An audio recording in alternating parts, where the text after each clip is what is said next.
any second. Mm-hmm. Okay, so welcome everybody to the 176th Reading Online Sports Economics Seminar. It is a great pleasure to have Jonas Froch presenting.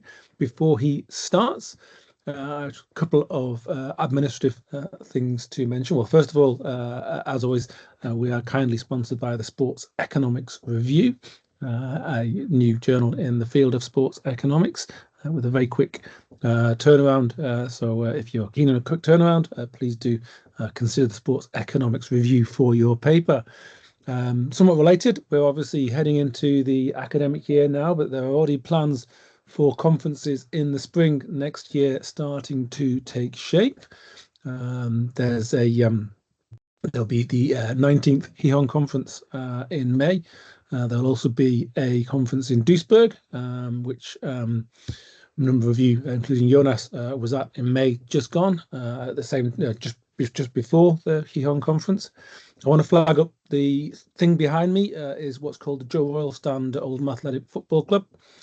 In February 14th, 15th, we're planning a conference there on football finance, on economic history, and on football analytics. And more details will come in due course, but we've got some interesting speakers lined up for that. And the final thing I want to say before letting Jonas get going is that there's a WhatsApp group for the Roses Talks.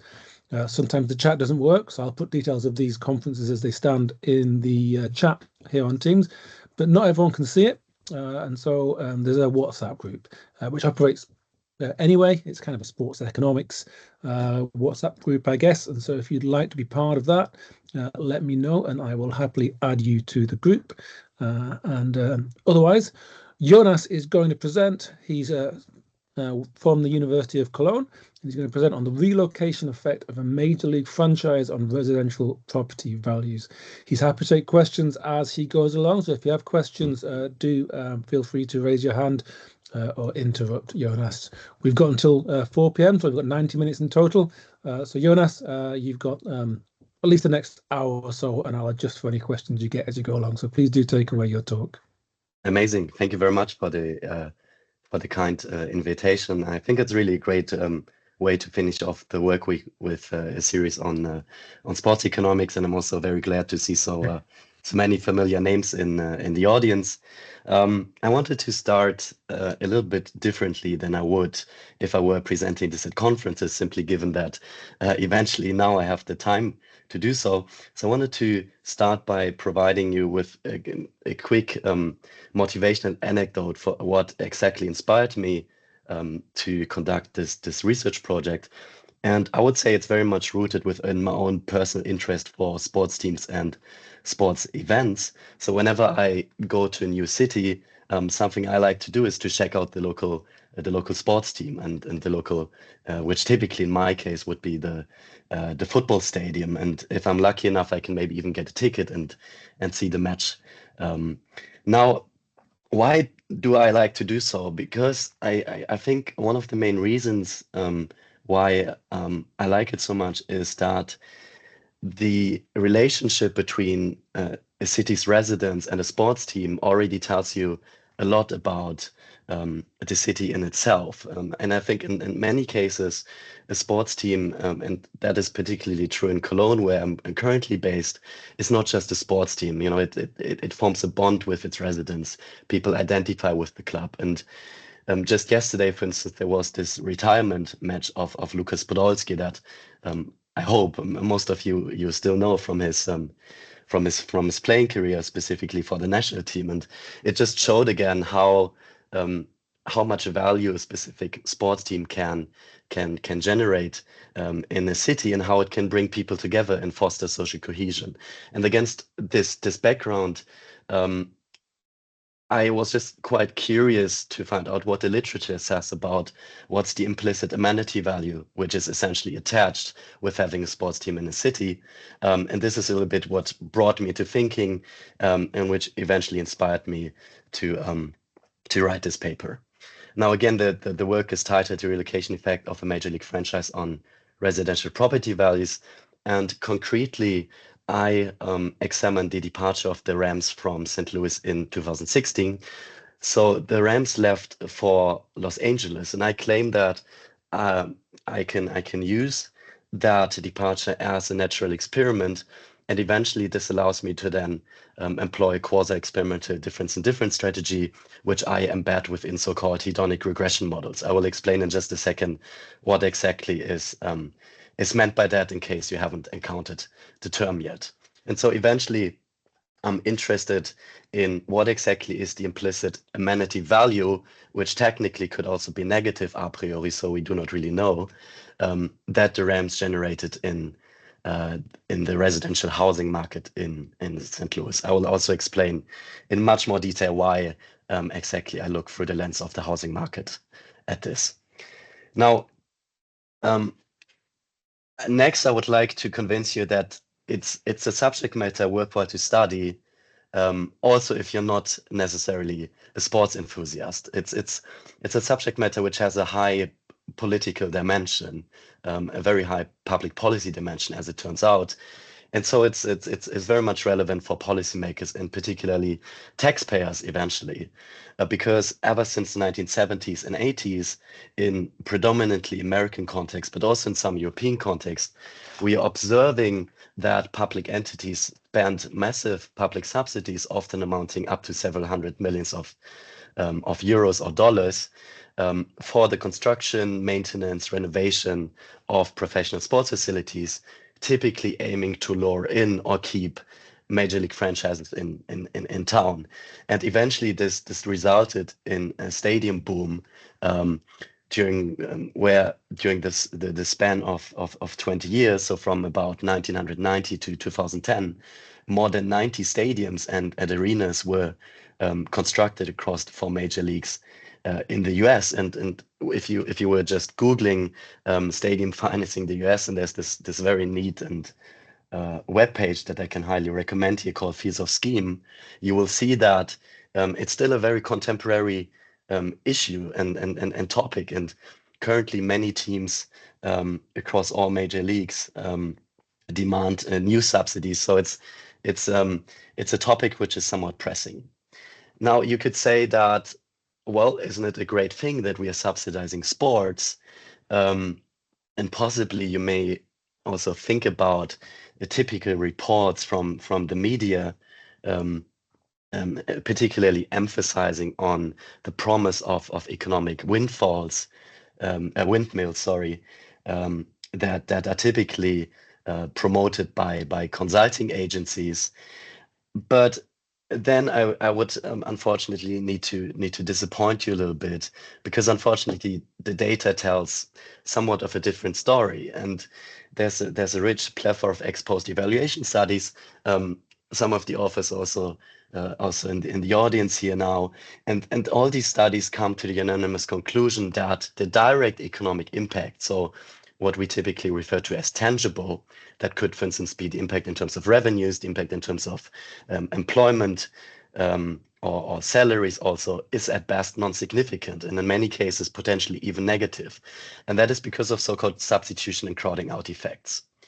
Now, what is meant by that? So essentially what is meant is that during sports events or, for instance, the European Championships, or think about the Olympic Games recently in Paris, people don't necessarily spend more money. They just spend it in a different fashion. So money that was priorly used, for instance, for consumption of the theater or for going to a museum, is simply just substituted, and people just spend it on sports nowadays. And I was lucky to experience this firsthand this summer during the Olympic Games, where I volunteered.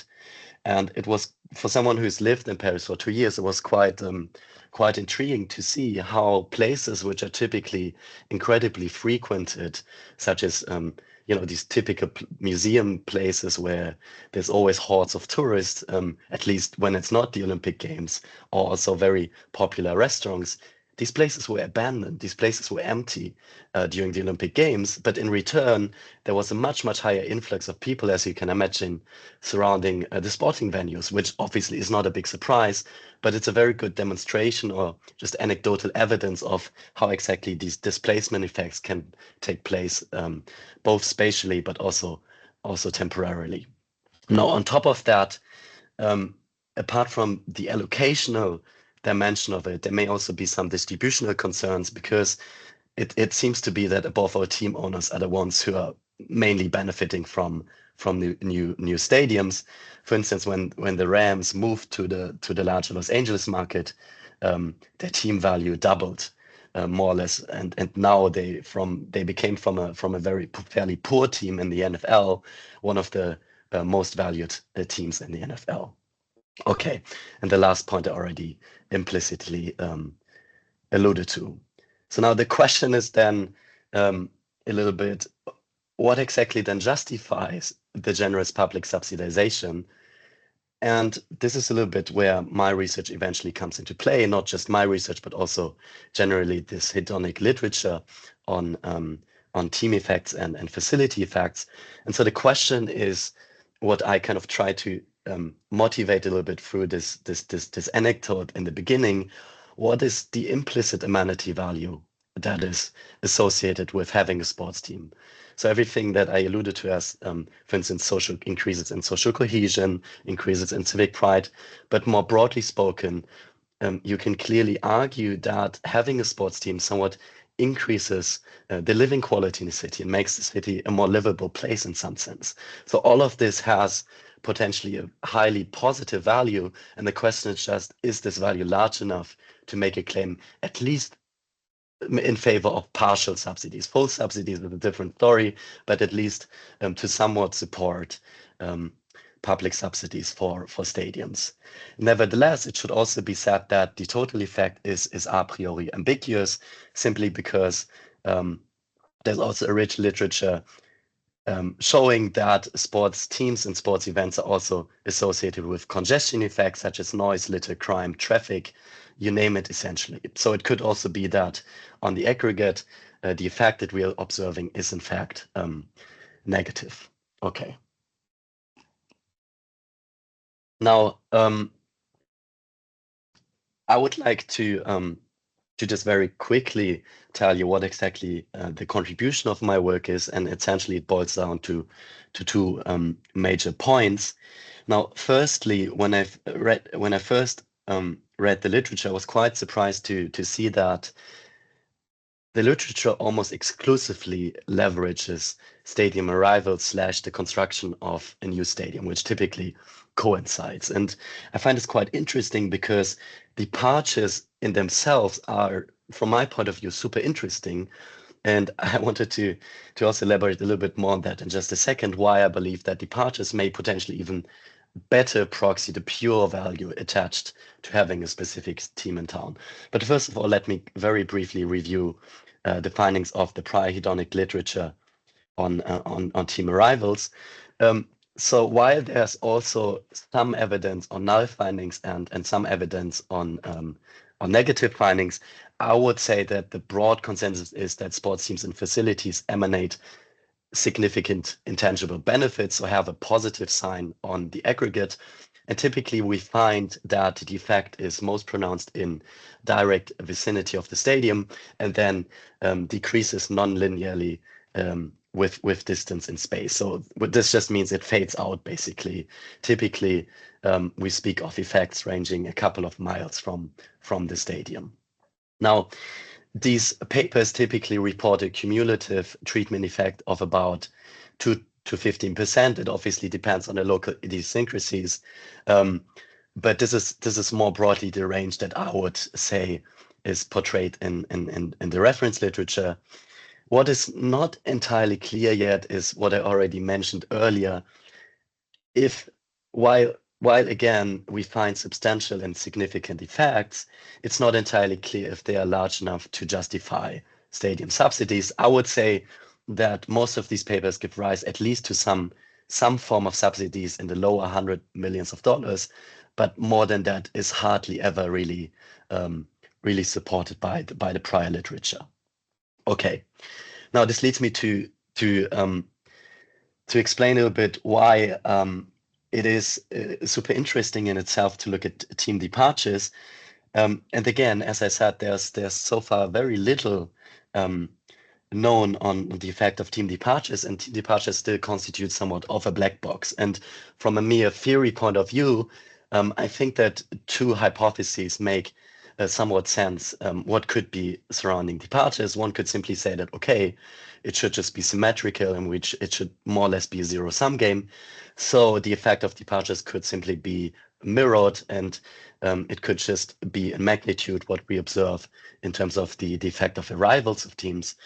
But personally, I think, and this would be a little bit more my own hypothesis here, I think it's much more likely, or it makes much more sense to claim that in many cases the effect of departure could even be more detrimental and bigger in magnitude than the effect of the arrival of a team. And that is that, or my claim here would be that over time there forms a sort of bond between the city and a team, a bond in terms of residents and team potentially, but also a bond maybe between local businesses and the team. So I mean, over time there forms a local business environment around the stadium. So this is why I would claim that what I would then just put together under the umbrella term sunk cost here, and why I think it could even be that departures are able to reveal the true team effect, because it may just take a couple of years until all of this, what I just mentioned, is in fact established. Okay. Intriguingly, though, the only reference paper which at least is published yet by Brett and Adam Novak from 2017 does not necessarily support my hypothesis, I have to admit. In fact, it quite overrules what I've just said, because this paper, in which they look at two NBA departures from Seattle and Charlotte respectively, shows that property values appreciated.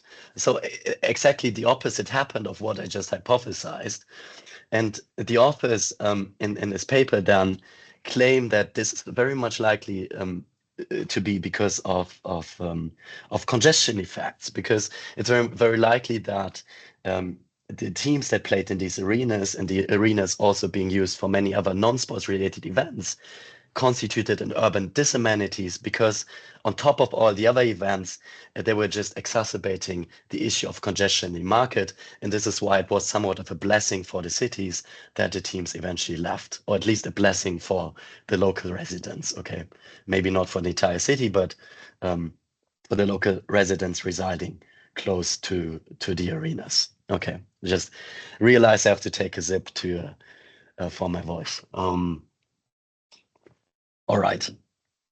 Now, in this framework, however, jointly with a paper by Brett and Geoff Profiter, who are currently or simultaneously looking at the departure of the 49ers from San Francisco and the Chargers from San Diego.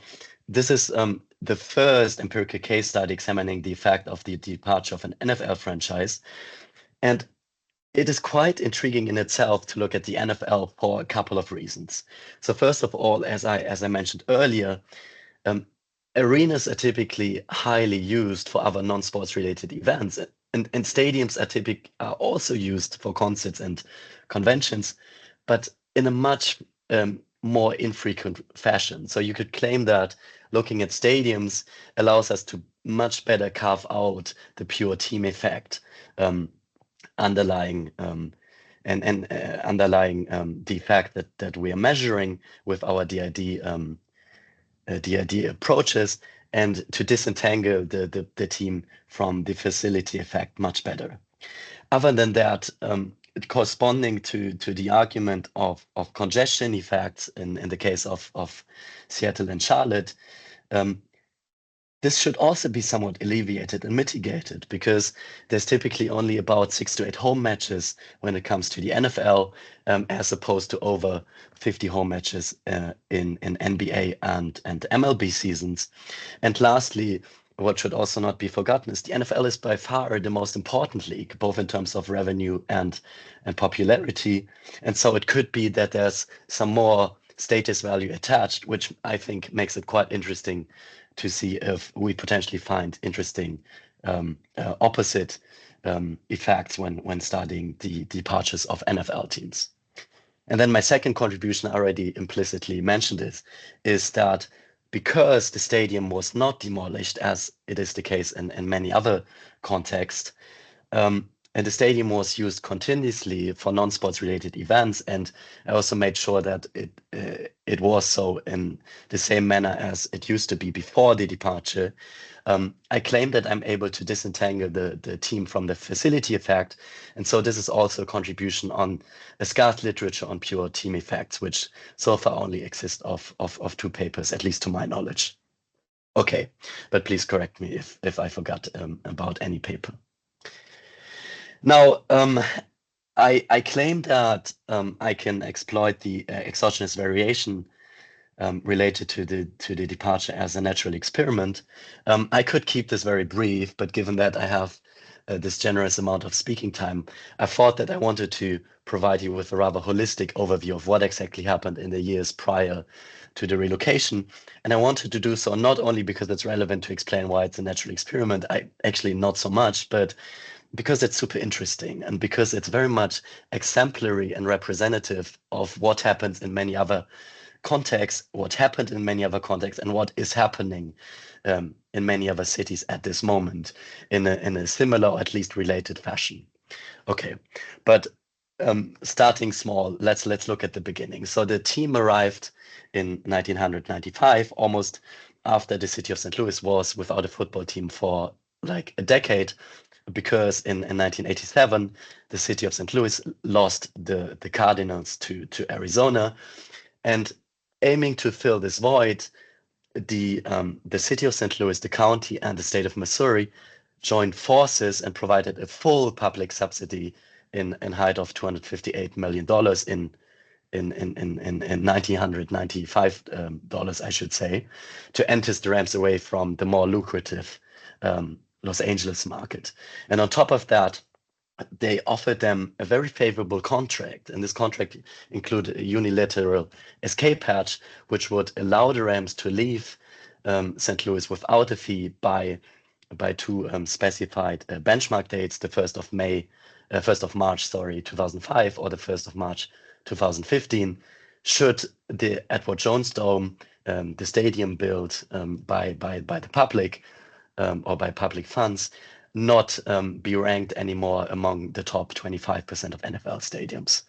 And given the rapid development of technology and the stadium boom in the early 19th and 2000s, already in 2005, this benchmark was not met anymore. But the team under then owner Georgia Frontier decided not to relocate. So they decided not to trigger the option, and they agreed upon renovations worth $30 million at that time. Now, nevertheless, in the years coming up to leading up to 2015, it became evidently clear that the situation would just repeat itself, right? There was no major overhaul of the facility, so eventually the benchmark was already not met in 2005. So logically, it wouldn't be met in 2015 either, if nothing happened, and the city would potentially risk losing the Rams if they didn't make considerable investments in the facility. So this is why from 2012 onwards, the city, the NFL, and the Rams franchise engaged in negotiations about what could be done to upgrade the facility, and eventually it was always a question of money, and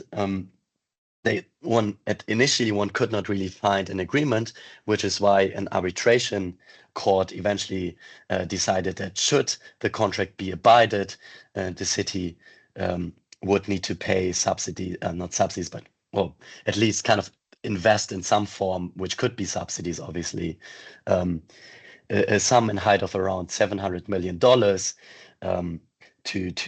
so that the Edward Jones Dome would again rank among the top 25%, and so that this escape hatch would not trigger. Now, in this environment, and now if I had to play Advocatus Diaboli, this is what I would focus on. There was, in fact, two events which kind of fueled speculations about the return of the Rams to St. Louis. First of all, the land purchase in January 2014 by the new Rams owner, Stan Kroenke, who bought land in Inglewood, California. And this became public because he had to make it public at the time, according to NFL statutes, because these were saying that NFL owners becoming active in the Los Angeles market at the time needed to communicate that with the NFL.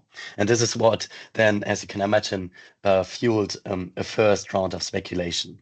Nevertheless, what must be said here is that the land bought was not big enough to build a stadium on it. And other than that, the NFL quickly made a public statement saying that no communication or no intent of building a stadium was shared with the NFL at the time, and Commissioner Roger Goodell made it explicitly clear and emphasized on the stringent relocation policy that any relocating team would face. And he deliberately did not mention the Rams because there was also other teams that at the time potentially wanted to was considering a move to Los Angeles. Nevertheless, what did fuel actually led to much more speculation was when a year later, owner Kroenke eventually revealed plans to build an 80,000 seat stadium projected for completion in 2018. And as you can imagine, given his ownership status, the Rams were obviously handled as a hot candidate to replace or not to replace, but to move to Los Angeles, which didn't have a team at that point for about 20 years. Now, on the other hand, however, and this is where I would claim that I'm quite positive that this speculation was just speculation and nothing more than that. It should be said that again, there was many other with the Chargers and Raiders. There was two other teams also considering a move to Los Angeles and making it even much more explicit than the Rams did. Speaking of making things explicit, in fact, the Rams and the NFL, and that's something which kind of was revealed very recently by the leak of hidden documents. The Rams and the NFL followed a kind of carved out clandestine strategy in which they wanted to make it appear to the public as if they were putting in their best effort to actually stay in town in the long run, so to work on a solution with the city of St. Louis. And this is eventually what then resulted in rounds of negotiations, several meetings, and also eventually what resulted in the city of St. Louis coming up with a stadium task force as a result of this implicit relocation threat that Kroenke kind of uttered through his plan to build a stadium. And so then Governor Jay Nixon so Missouri Governor Nixon in January 2015 established the stadium task force, and just a couple months later in October, financing and construction plans were revealed for a new $1 billion stadium. So you could say the relocation threat was very much fruitful. And in December 2012, these plans were also ratified by the city board of St. Louis. And in addition to that, I just wanted to say that relocations are unfortunately somewhat of a daily business, and so it's very usual to have these kind of announcements, to work with these announcements as stadium owners to leverage even larger subsidies. And just to provide you with an example and a number that I found quite intriguing, from 1995 to 2016, for the 20-year span in which Los Angeles was without a team, there was 17 franchises which more or less successfully threatened to move to Los Angeles, and none of them did, but all of them were able to kind of leverage that for their own sake in order to demand even larger subsidies in their respective cases. Okay. Eventually, though, the $1 billion stadium plan was never really meant to make it, right? As I said, the Rams and the NFL never really intended to make the Rams stay in St. Louis. But again, this was not made to the public, but this was rather decided behind closed doors. But against this backdrop, you could claim that it was not so much of a surprise, but back then it was kind of a surprise then, at least to the city of St. Louis and its residents, when the Rams just a couple of weeks later handed in their relocation applications in January 2016, alongside with applications from the Raiders and Chargers. And over the span of 8 days, this relocation was then eventually approved. And so over a couple of days, eventually the Rams more or less suddenly left St. Louis for Los Angeles, and also no team replaced the Rams. So overall, like, I claim that specifically in view of the concurrent development in the three cities, the ongoing negotiations, again, the fact that the practice of relocations is a common practice and more or less daily business, I claim that very much this can actually be exploited as a national experiment, which eventually I do. Okay. All right. Maybe is there any question at this point before I move on to the methodology? Something you would like to ask? Yes, please go on. Hi. So Hi. I sort of followed. I grew up in St. Louis, so I followed the process as it was going along, and I was among many people sort of grateful that this deal fell through on sort of for the sake of the city of St. Louis, because it really would have cost them an enormous amount of money that would have put them in a bit of a fiscal bind.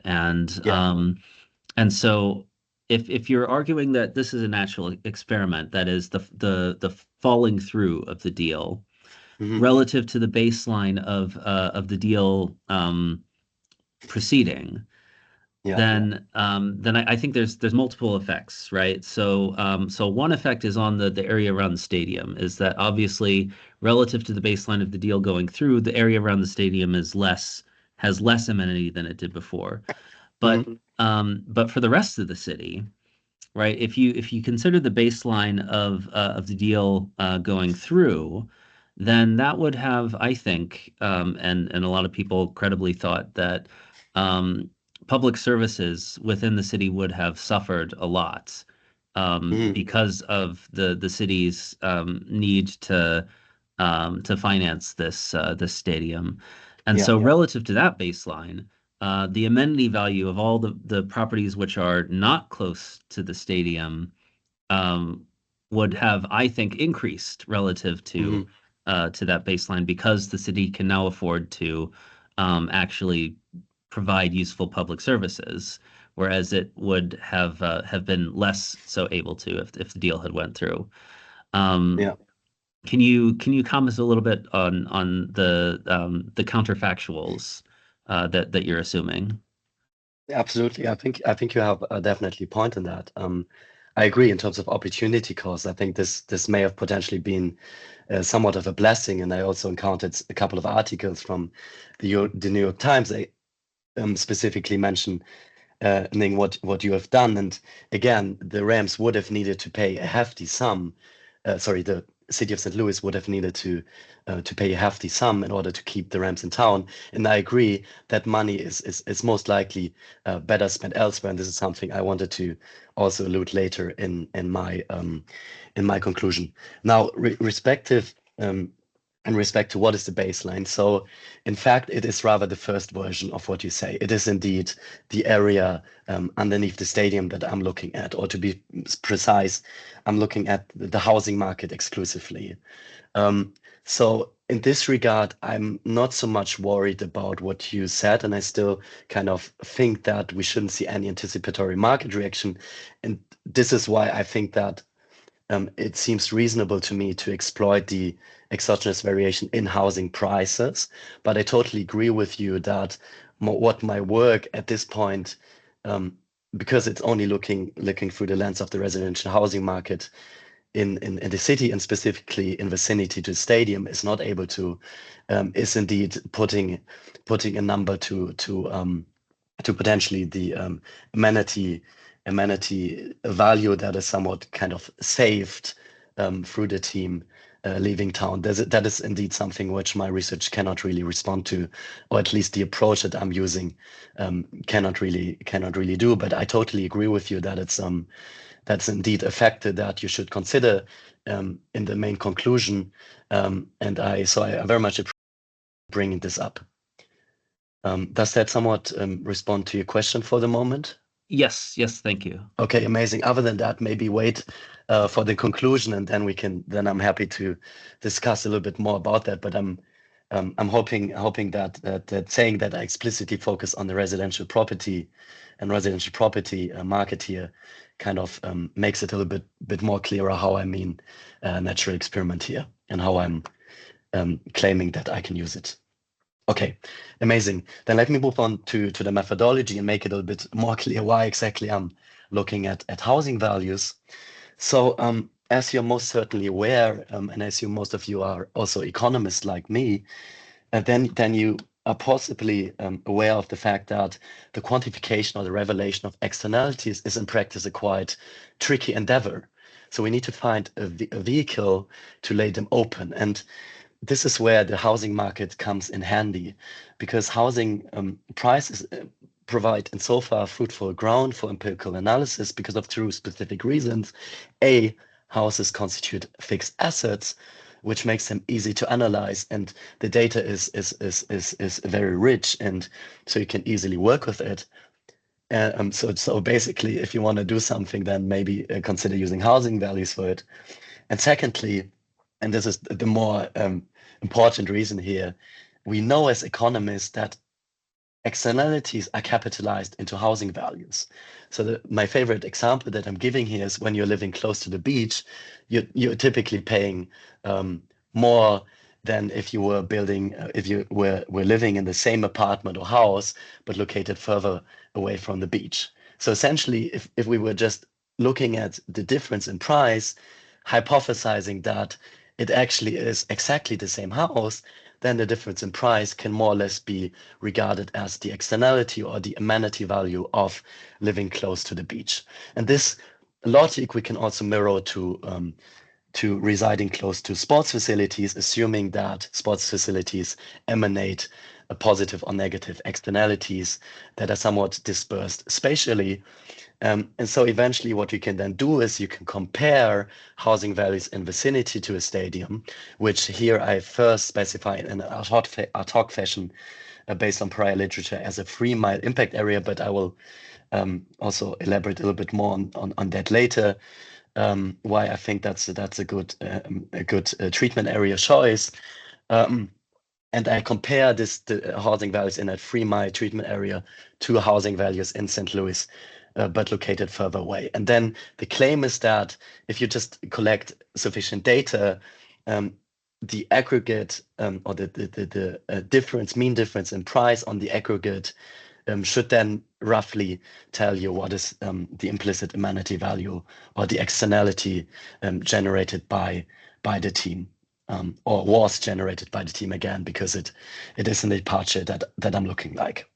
Now, the last piece of the puzzle is simply to formalize what I've just explained in a more or less exemplary fashion. And this is where then Sherwin-Rosen's seminal work from the 70s comes into play, because he theorized that we can simply decompose the price of a property. So he claimed that we can set up a hedonic price function, what you can see here, which is essentially a vector of the property value shaping characteristics. So here H stands for housing characteristics, like floor size, for instance, N stands for neighborhood features, M stands for market characteristics, and U stands for urban features. And all these characteristics shape housing values.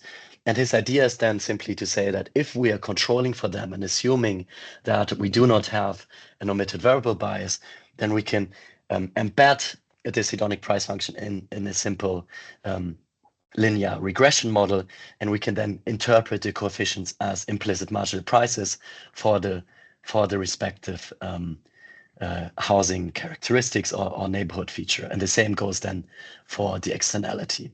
Okay, and eventually this leads me to, in combination with a difference in difference framework, as I mentioned earlier, this leads me to estimate the following base model.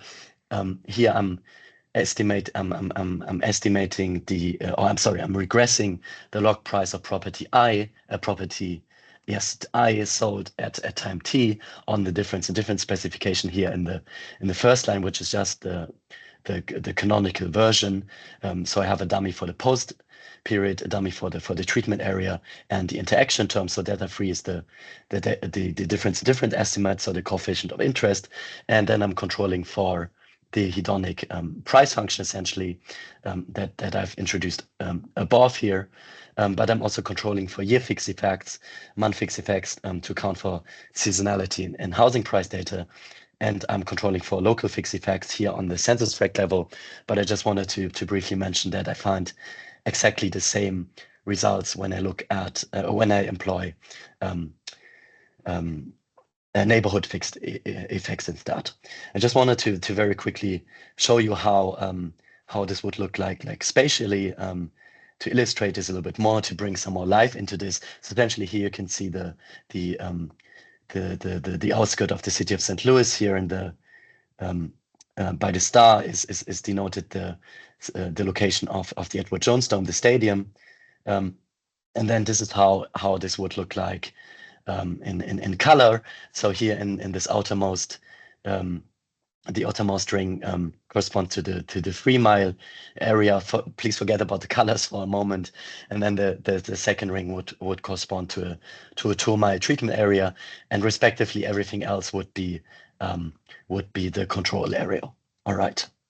Now, as you're most certainly aware, the validity of the difference in difference method requires that the pretrends are parallel. So typically what you do is you plot the pretrends, what I'm doing here. So in blue you see the impact area, and in red or in brown, if you like, you see the control area. And looking at the pre-treatment, I would say it's looking fairly fine. It neither completely supports it, but more importantly, it also doesn't really completely invalidate the common trend assumption.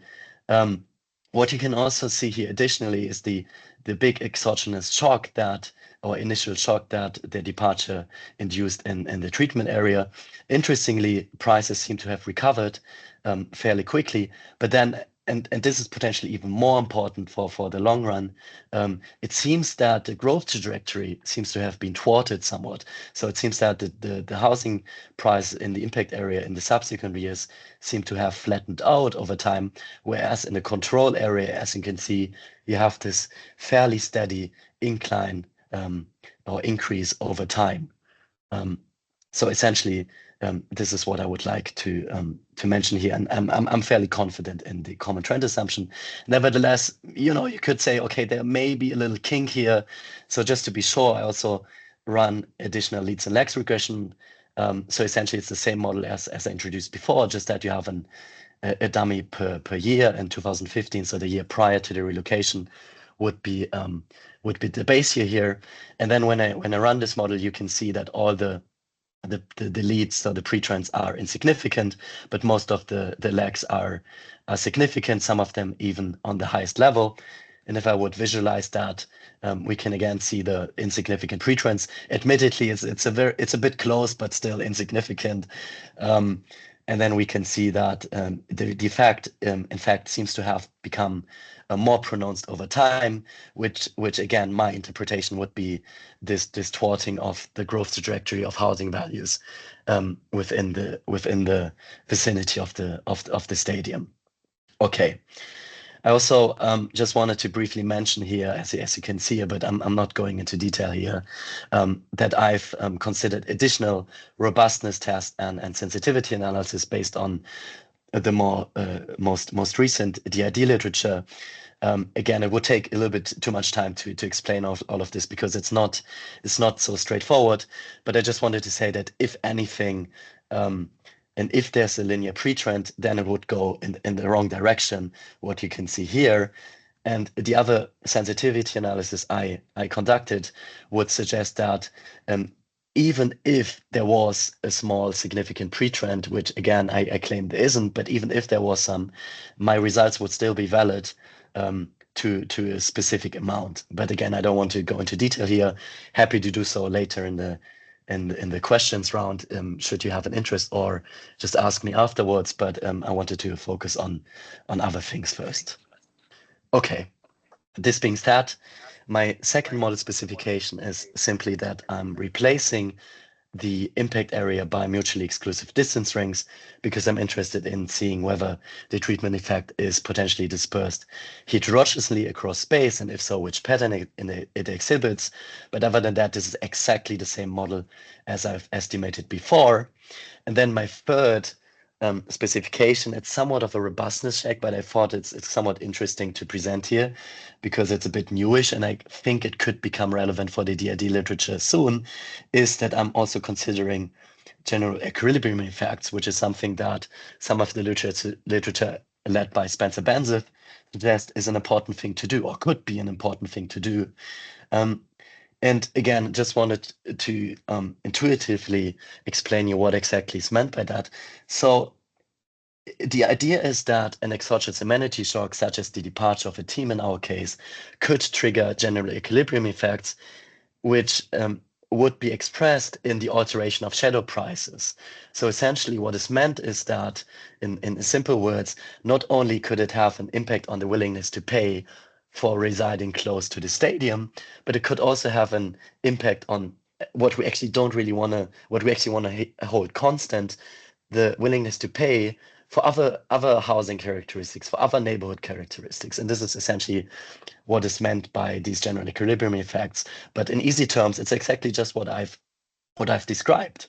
But technically, what is happening if you don't account for general equilibrium effects is that the DID coefficient is conflated. So it's conflated because it's not only measuring a constant, the move along a constant utility function, or in our case, the hedonic price gradient, what you're actually interested in measuring, but it also measures, in addition to this, the indirect effect, which is the shift in the hedonic price function, again, triggered by this general equilibrium effects in the market. Luckily, while admittedly the theoretical framework for this is admittedly a little bit more complicated, the practical solution is super easy. And this is what, for instance, Ding et al. Show in their paper.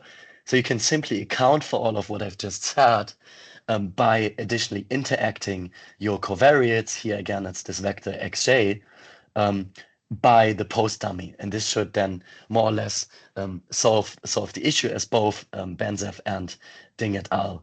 Reveal in their papers. Okay. Having said this, let's, however, first present the results of the base model. So I'm omitting here the covariates, but let me just tell you that they all looked fairly fine and in line with the literature, also in terms of significance, magnitude, and just intuitively made sense. So here I'm having 4 different model specifications where I'm gradually increasing the amount of covariates. In the first model, I only have housing controls. In the second model, I add fixed effects. In the third model, I also add neighborhood and market features. And then eventually last model, which is my preferred model specification, I have the full set of covariates. And I'm also adding urban features that I'm controlling for. And you can see, however, that the DID estimate here in the third line is highly significant across all model specifications and looks fairly similar. And speaking of my preferred model specification, we find that the departure has indeed led to a relative price depreciation of about 7.52% in the impact area. Again, it's relative because it's a DID framework. And this, in fact, suggests, in contrast to the reference paper by Brett and Adam Novak, that it seems that the RAMs indeed generated an urban amenity in St. Louis, which is quite substantial and quite significant. Now, I said earlier I'm using a 3 mile treatment area, but this is in some sense you could claim that, okay, this is somewhat arbitrary, which is why I'm plotting the DID estimates by gradually by incrementing the treatment area size by 0.1 miles, and this makes me quite confident in saying that 3 miles is a relatively good choice for a treatment area here in St. Louis. So what you can see here, and this is the most important point, you don't see a large fluctuation. So what you can see is no matter how large I specify the treatment area, the estimates are fairly stable. Like, I don't have these huge fluctuations. So in all cases, I would have more or less come to a similar qualitative conclusion, even in terms of magnitude.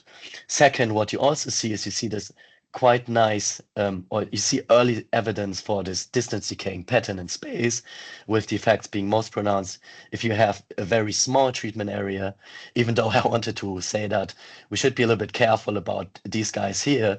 As you can see, the confidence intervals are fairly large. This is because the data, I don't have that much data points very close to the stadium, and generally, so we should be a little bit careful here. But nevertheless, they're somewhat indicative of this distance decaying pattern. And what you can also see, and this is exactly what is supposed to happen, so I'm quite happy with this result, that at some point, if you just widen the treatment area, obviously the null effects from the properties having null effects from the control area become get a larger weight because they're more numerous in number, and at some point we wouldn't see any effect at all. Okay, but overall I'm quite happy with the 3 mile specification.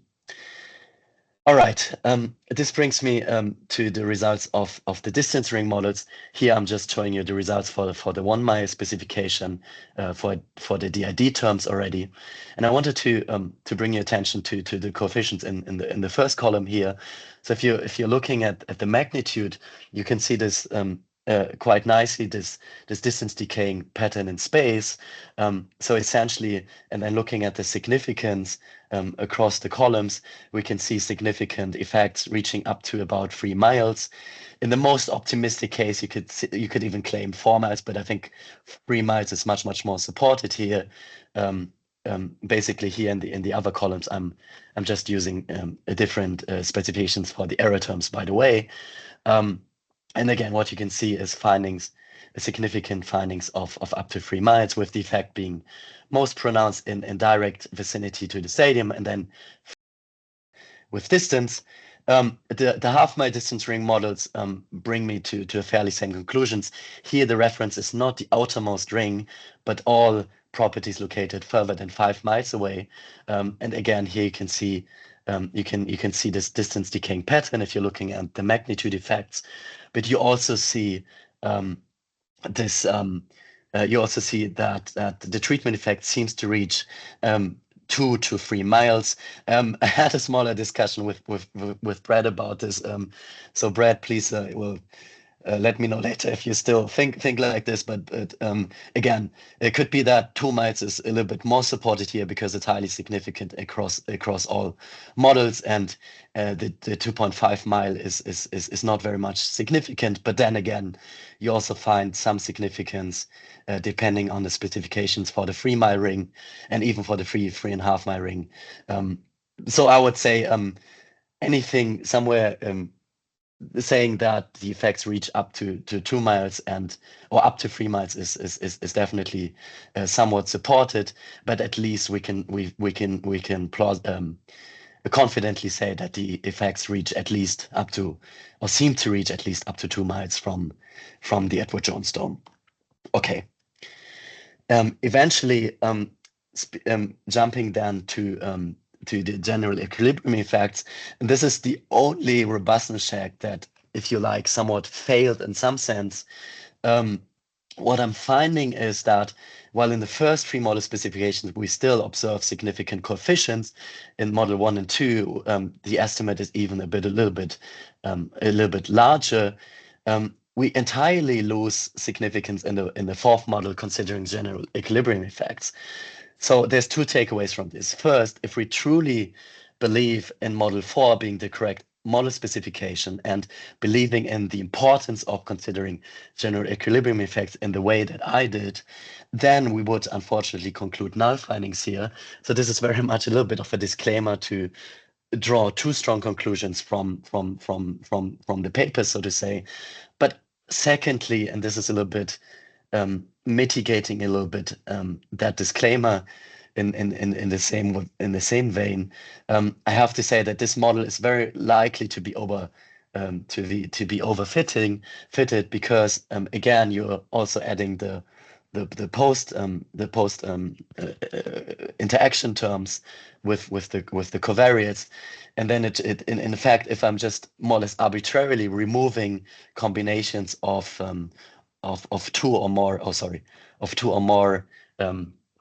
urban and neighborhood covariates, which are highly collinear, then I could also force the same results. And again, even I could kind of artificially create this significance again, which obviously I don't want to do, but I could have done it if I wanted to manipulate the findings in some sense. So I just wanted to say that it's very likely that this model is also somewhat impaired by multicollinearity, heavy collinearity in the model. Okay. Other than that, I just wanted to quickly say that I also run a vast area of other robustness checks. I don't want to go into detail here because we don't have the time for it, but happy to do so should there be any questions in the question round.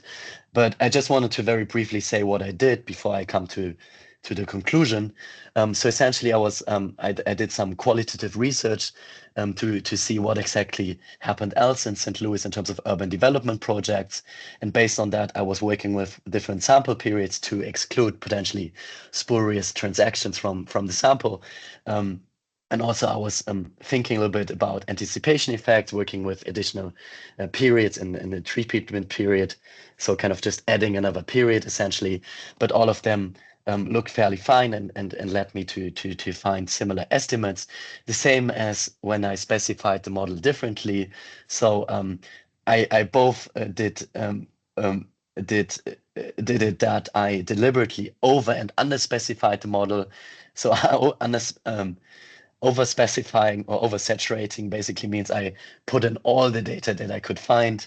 Again, as covariates, essentially, I was controlling for basically everything I could think of. Model looks fine. And the same goes when I remove everything that is somewhat collinear based on some criterion for the variance inflation factor.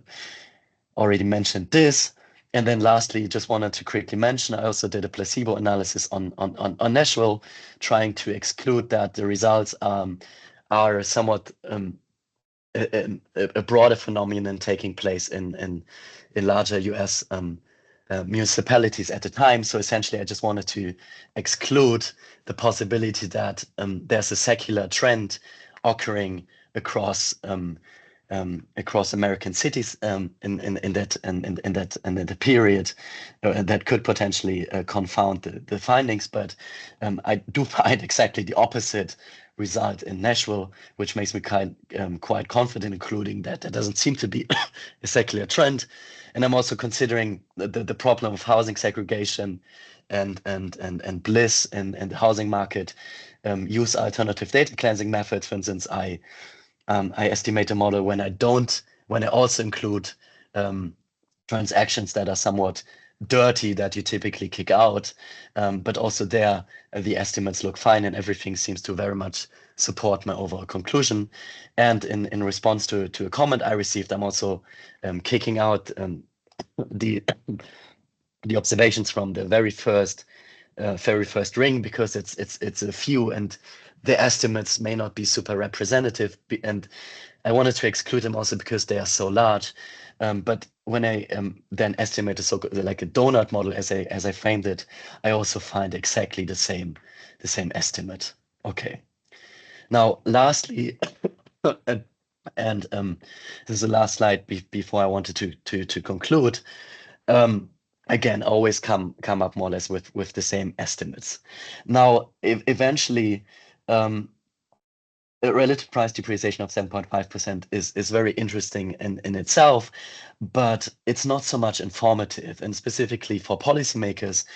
And to answer the underlying implicit question of whether it is somewhat justified to provide subsidies for stadiums, it is somewhat required to put a number to it. So I'm trying to approximate the foregone amenity value that the Rams generated through the aggregate relative housing price depreciation in the impact area. And depending on if I use the 2 or 3 mile treatment area, I come up with an estimated range lying somewhere between $155 and $275 million. And that is quite substantial. And I wanted to say this aligns very much with estimates of what other papers found surrounding the arrivals of teams, and specifically also what other authors have estimated its impact for mid-sized cities, similar to the size of St. Louis, typically a little bit larger, but at least somewhat similar to St. Louis. So these results seem to very much align with the literature. Now, they need to be contrasted with how much would it cost, or would it have cost to keep the franchise in town. And there's not a clear way to define cost of having a franchise. So I wanted to very briefly go through three options to see how we could look at cost. So the first thing is to just say, okay, how much did it cost to build the stadium in which the Rams played in the first place? And in today's prices, that would have been $531 million. So clearly much more, almost double than what the Rams generated in value.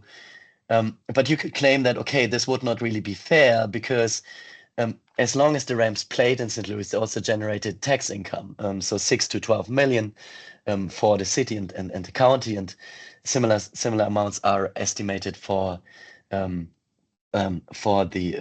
state of Missouri. So you could claim that the outstanding debt payments in height of 188 million would pose a better proxy for cost.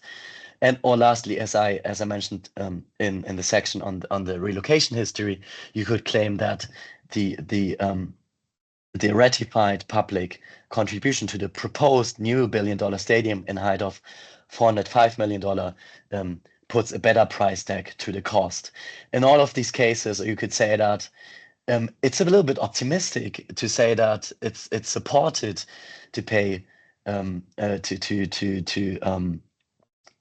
or you could say that, well, let me say it as follows. While the value that the Rams seem to have generated in St. Louis seems to have been quite substantial and significant, it does at most give rise to support partial subsidies, but definitely cannot really provide a serious bedrock for the generous public subsidization that we've seen over the past decades. And maybe that also explains the question I had earlier. And actually, I agree with you.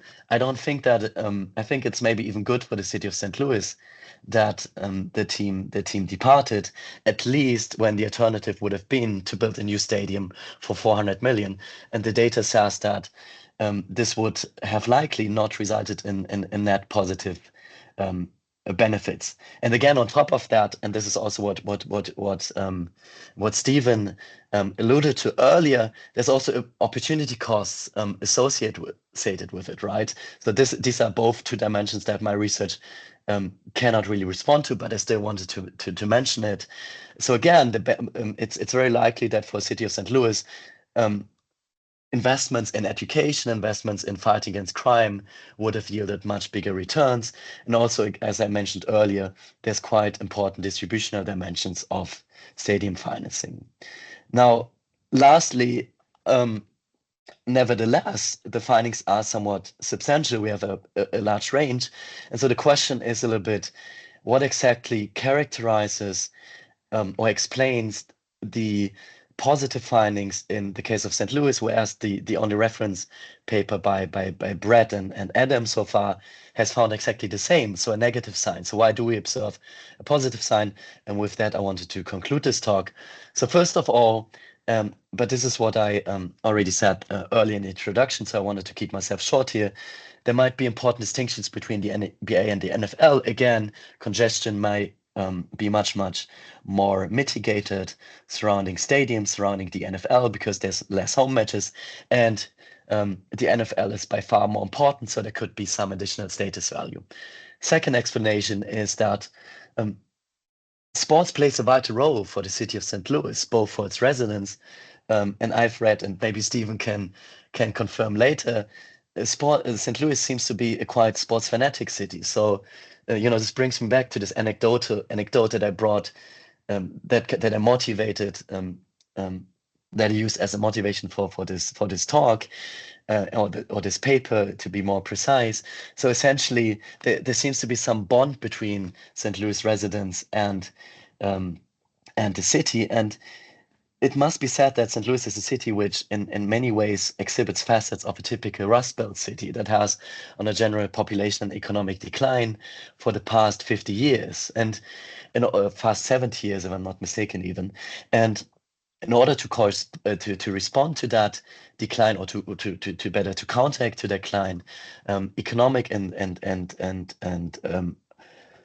political leaders in St. Louis have embraced an sports-led urban revitalization strategy as early on as the 1990s. So sports and sports facilities plays an integral role in the city's strategy in order to make the city center, the city core, more attractive. Well, I let you be the judge if that has worked, but that's at least the plan, or that was at least the plan. I just wanted to very briefly show you how this then looked like visually.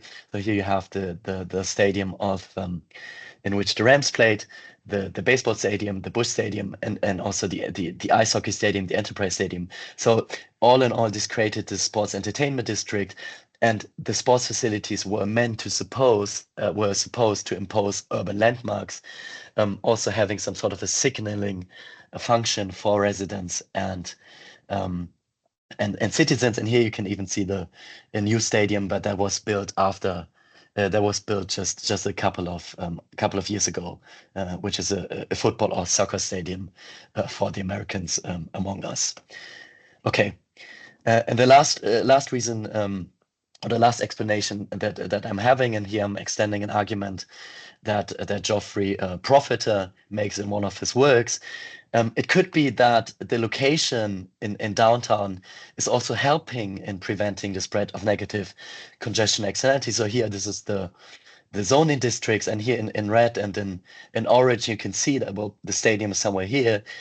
You can see that the immediate, or the adjacent land use is predominantly commercial and industrial, and residential neighborhoods, here portrayed in beige and brownish colors, are located with a specific distance away to the stadium. So my hypothesis, again, building upon the arguments of Geoff here, is that potentially this creates some sort of buffer zone, preventing the spread of negative congestion externalities that are typically highly localized in the first mile of surrounding the stadium. But it could still be that these houses are located close enough to the stadium to still conveniently experience the positive amenity benefits. So this could also underlie why we observe the findings that we do. Okay. All in all these factors make me believe that, or make me conclude that it seems very likely that all of them could somewhat have contributed to the positive impact that the Rams seem to have generated in St. Louis. But I still wanted to somewhat warrant that these are somewhat idiosyncratic characteristics, and also in view of the prior literature that I'm familiar with, it seems that it could very likely be a result at the upper end of the spectrum. So I'm not entirely sure if we were replicating this analysis in other settings, if we would also find that favorable results in, at least in terms of magnitude. So that's something I wanted to mention here at the end. And just when it comes to future research, in case someone is looking for a new research, I heard James is considering doing something on this. I think it would be super interesting to carve out more the mechanisms underlying this. So this is also something I could potentially do in a follow-up work on this. So what exactly are the urban mechanisms, right? So it's at the moment we are just able to somewhat put a number on the aggregate effect, but we cannot really say what exactly is social cohesion, what is maybe driven by the change in the local business environment, so the change in consumption opportunities, what is just attributable to a decrease in living quality when the team leaves. That all my research at the moment can respond to, and would be interesting to more carve out the mechanisms, and also would be super interesting to better work on to better connect the local idiosyncrasies underlying these case studies, which I think the prior literature very much neglects. And I hope that I kind of achieved and convinced you that my work somewhat can do it, at least to some extent. Because this may eventually help us to better understand why exactly in some cases sports is able to generate positive amenity benefits, which would be obviously a nice thing if it would be the case in all settings. And hopefully that way we could also learn how to prevent congestion externalities. And that being mentioned, I am arriving at the end of my talk, and I would be super happy to answer your questions should there be any, and don't hesitate to make me go back and elaborate on anything if something shouldn't have been clear. And quite sorry for my voice. I was a little bit sick this week, but I hope that everything was clear. But let me just say thank you very much for your attention. Thank you very much, Jonas. I'm going to give you a Teams round of applause. Thank you for a really interesting talk. Second time I've heard it, and it was still very interesting. Lots of additional detail to help. And we've still got plenty of time for discussion, for Q&A. So if anyone wants to ask questions, make comments, please do raise your hand, and I will come to you. We'll come to you in turn.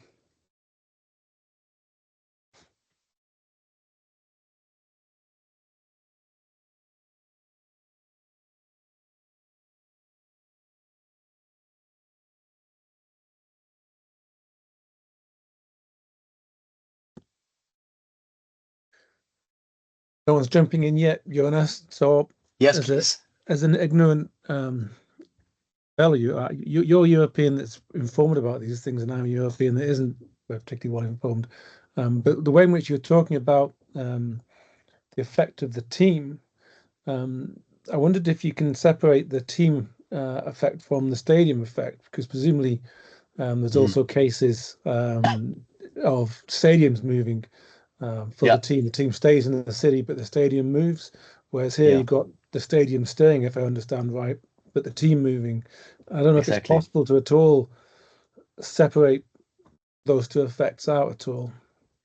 So I would say I'm with my work, I'm only able to quantify the pure team effect.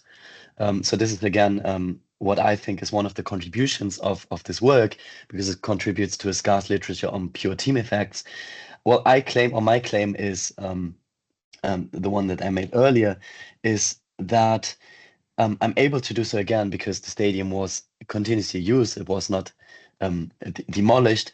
But the important point is that it was used only and exclusively for non-sports related events after the team left the town. So eventually the only element of change was the team departure, which is why I'm claiming that the DID estimate, should be able to measure the pure team effect. What I'm, however, not able to measure then, and you rightly acknowledge that, is the facility effect.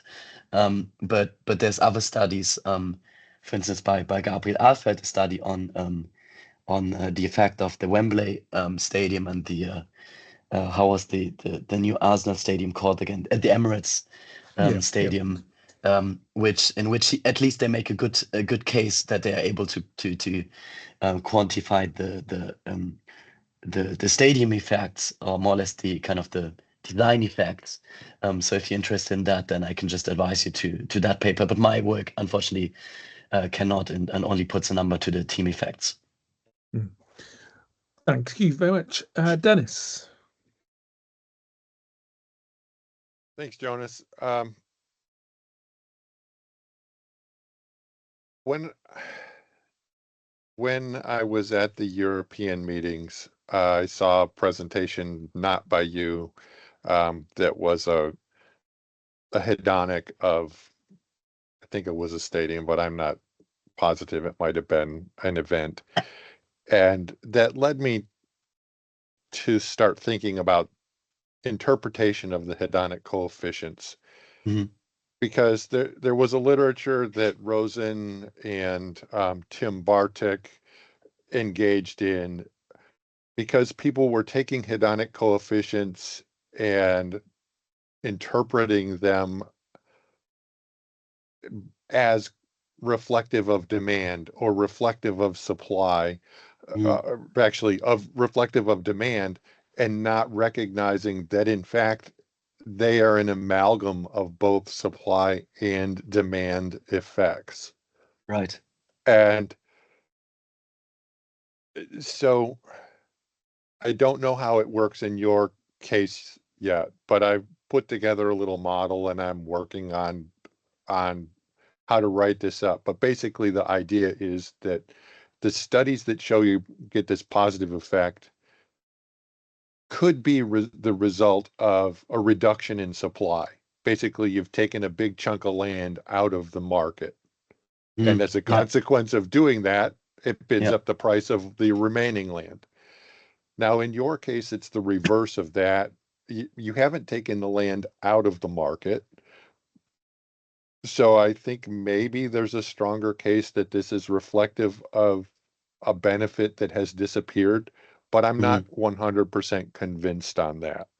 And so I would be curious to know if in those housing markets, do you have in those neighborhoods where housing is existent, what has happened to the number of housing units? Right. So maybe an apartment complex opened up and it added 25% more housing units at the same time that the team left. So do you have any evidence on that?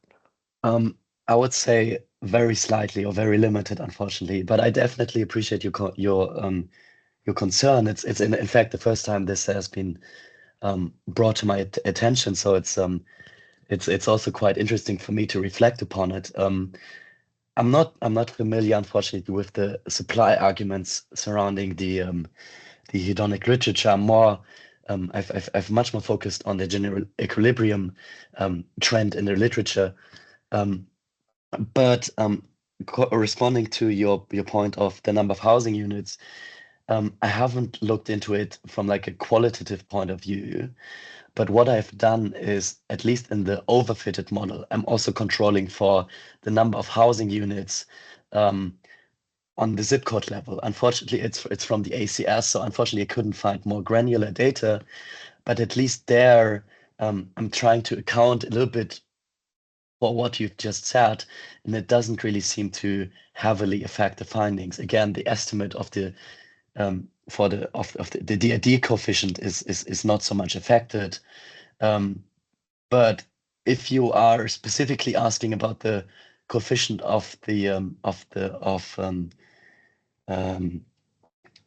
number of housing units, I would need to look into that, because I did it in a realm of a robustness check, and I don't perfectly recall what exactly the finding there was. But I can tell you that at least including a control for potential changes in the number of housing units per zip code level does not lead me to a different conclusion. Okay, thank you. Jonas, No worries. what I can add to that is that there is quite a lot of vacant land in the vicinity of that stadium. So I would not expect there to be terribly big supply effects. Yeah, thank you very much. It's great to have a local among us here. That's of course helpful. Also from my view into these zoning maps, it very much seemed to be like that. And again, I did maybe I was a bit more thorough than you typically are, but I wanted to just be sure. So I also did a couple of qualitative research. I was in touch with a guy who has a blog on urban development projects in St. Louis. And again, and just from that exchange, it did not really seem to me that there were major development projects occurring during the sample period that could confound my results. If anything, most of them took place post 2018. And again, when I'm shortening the sample period, so when I'm excluding them, these potentially spurious regressions from the model, then I find exactly the same, or more or less exactly the same estimates, but the same qualitative conclusion.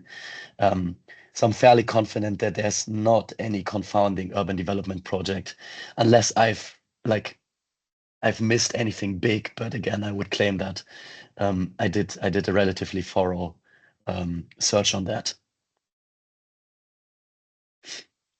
Okay. Great. Thanks, Dennis and Steve. Jonas, more questions and comments?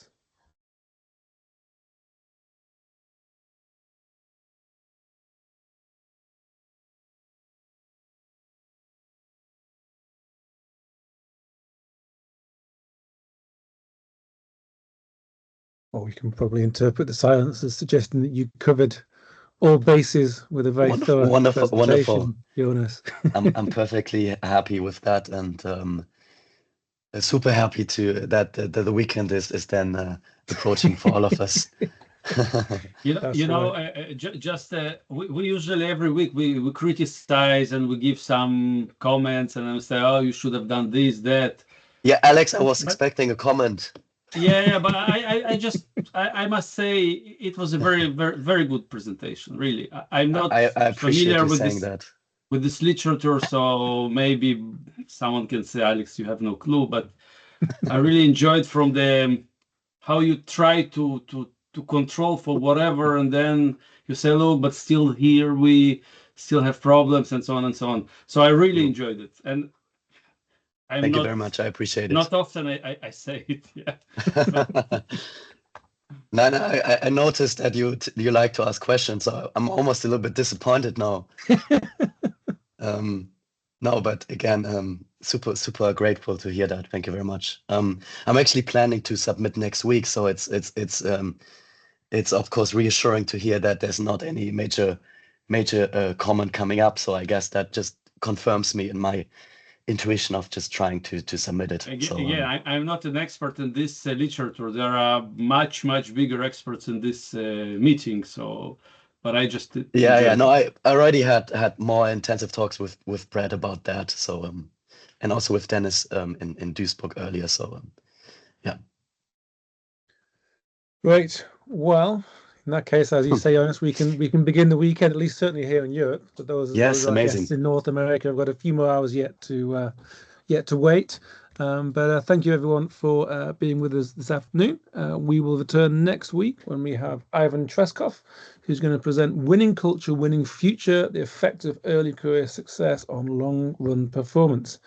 So have a great weekend and see you all next week. See you. Goodbye. Cheers, Jonas. Bye.